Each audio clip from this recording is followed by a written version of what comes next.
আহা, সকালবেলা মুড়ি আর গুড় খাওয়ার মজাই আলাদা। অত বড় ধামরা এক ছেলে খালি বসে বসে বাড়িতে খাওয়াইয়া কোনো কাজ কর না। হাল তুই যেদিন কাজ করে টাকা আনতে পারবি সেদিন তুই খাবার পাবি। ঠিক আছে দাদি, আজ আমি কোনো কাজ করি না বলে দাদি আমার কাছ থেকে খাবার কেড়ে নিল। আমি একদিন দেখিয়ে দেব টাকা কামাই করে। কি হয়েছে হাল তোমার? আমার খুব কষ্ট হচ্ছে, সব কথা খুলে বলছি। হাল তুমি কান্না থামাও, আর এই পুকুরে যত ফুল আছে তুমি এগুলো বিক্রি করলে অনেক টাকা পাবে, তুমি এগুলো নিয়ে যাও। জলপরি আমাকে অনেক ভালো বুদ্ধি দিয়েছে, এই ফুল বিক্রি করে আমি আমার টাকা ইনকাম করতে পারি। এই তো বাজারে চলে এসেছি, এবার ভালো কোনো জায়গায় গিয়ে বসতে হবে যাতে লোক ফুল কিন্তু আসে। হাল্ক, এ নাও ফুলের দাম আর ফুলটি দাও। হ্যাঁ ঠিক আছে, খুব ভালো দাম। যাক, টাকা পেলাম অনেকগুলো, এবার আমিও বাড়ির দিকে যাই। দাদি তাড়াতাড়ি বাড়ি থেকে বেরিয়ে আসুন। আরে হাল, তোর হাতে এত টাকা কোথায় পেলি? তোমার জেনে লাভ নেই, তুমি শুধু এই টাকাগুলো নাও আর আমাকে খেতে দাও। আরে হ্যাঁ, হাল্ক এক্ষুনি খেতে জানি।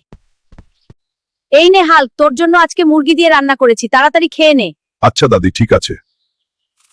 বন্ধুরা, এই দুনিয়ায় টাকা থাকলে সবাই ভালোবাসবে, আর টাকা না থাকলে কেউ ভালোবাসবে না। তাই তো বলি সবাই টাকা ইনকাম করো।